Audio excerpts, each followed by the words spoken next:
Topic that I chose to talk about today is modernization and globalization's effects on Japan's ideals. Firstly, let's have a brief overview about what this PowerPoint will discuss. Most events within this PowerPoint are in the Meiji and Taisho period. First, we'll go over a brief list of historical events during these times. Then we'll look into some literature during this period and how they reflect what is happening around them.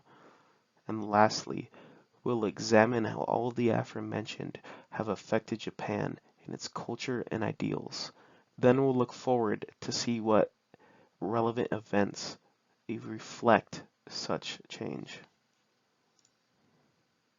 Historical events. In 1854, the Treaty of Kanagawa is signed in part of U.S. Navyman Matthew Perry sailing into Tokyo Harbor with several warships and demanding that Japan open its borders to trade.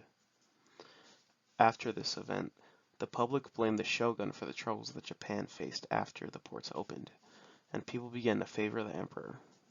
On April 17, 1868, the emperor declares the Charter Oath, which promises to turn Japan into a modern nation state. It was modeled after Western states' governmental structure. Thus, Imperial Japan is born. Due to Japan's efforts to make every citizen equal, the class system was broken down and individuals became free to choose their own path in life. This affected primarily the daimyo and the samurai classes due to them being forced to give back their land to the emperor and to stop many traditions such as carrying swords openly. It more or less forced them to integrate into normal civilian lives. Some more historical events include Japan began rapid industrialization in order to keep up with Western powers. This was known as the Meiji Restoration. The emperor also enacted a centralized military as opposed to regional militaries which were controlled by several daimyo. The nation also experienced vast technological advancements during the Meiji Restoration.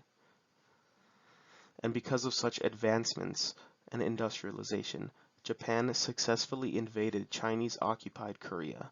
This was known as the First Sino-Japanese War, which lasted from 1894 to 1895. After which, Russia tried to invade the newly Japanese-controlled Korea due to them underestimating Japan and their power. They failed in this invasion, and Japan maintained Korea. This was known as the Russo-Japanese War, which lasted from 1904 to 1905. After which, Japan was solidified as a world power due to it sending shockwaves throughout the world of them beating Russia. However, they still experienced discrimination by other countries. In 1912, the Meiji Emperor passed away, and his son became emperor. This is the start of the Taisho period. Japan participates in an allied power in the First World War. It is not respected to the extent of other nations and relationships is soured with the rest of the world due to them feeling disrespected for their contributions in the First World War. After the First World War, the global economic recession affected Japan in addition to several events such as the Great Kanto earthquake of 1923. During this time, the public begins to reject traditional ideals and focuses more on materialism, individualism, and nationalism. Now let's look into some literary characteristics. Literature during the Meiji period focused on realism and naturalism, on the lives of everyday people, specifically in the urban centers of Japan. Thus, the structure of works during this time moved away from common literary structures to more of a colloquial and common structure, similar to that of everyday speaking. A common theme was that of self-discovery and unification as people, similar to the social change that was happening throughout the country around them. During the Taisho period, the literature turned a focus to a more global perspective of modern innovation and themes.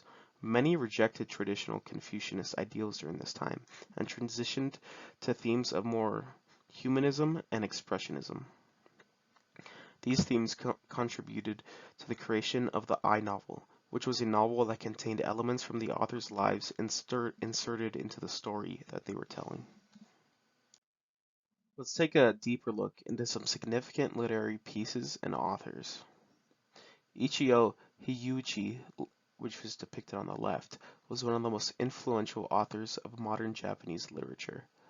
One of her most famous works was a piece called Growing Up. Growing Up focused on detailed realism about how a group of children who go through complexities of growing up and taking over in their parents' professions and how it affects them personally. Ichio sets the story in the red light district of Tokyo to depict an intimate depiction of poverty, violence, and the everyday struggles that such a person would experience in order to make the reader develop a feeling of sympathy for the characters. Ichio was seen as so significant that in 2004 she was honored by having her likeness appear on the 500 yen note. Next, we have Natsumi Soseki, who is also on the right. He was another predominant author during this time, going as far as to be called the greatest writer in modern Japanese history. His most significant piece is called Kokoro. In Kokoro, Soseki writes in the first person of a man named Sensei, who takes his life after the passing of the Meiji Emperor and his friend Kei's suicide.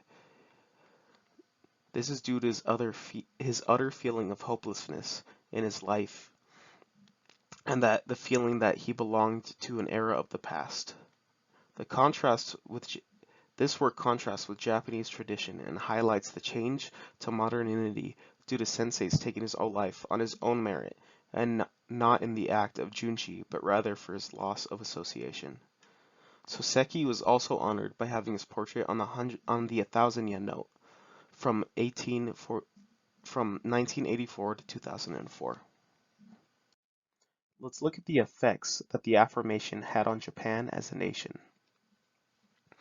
The historical events helped to propel Japan into the 20th century as a world power. However, with the rapid industrialization and modernization that took place, there was a notable loss of traditional ideals, mostly seen in the Meiji and Taisho period. In order for Japan to become a global power, it needed to adopt Western ideals and practices to implement within the country while also getting rid of such practices that contradict modernization, an example being the samurai's loss of power and influence. Such global influences changed the majority of the public's ideals to individualism and expressionism, and the rejection of Confucianist ideals.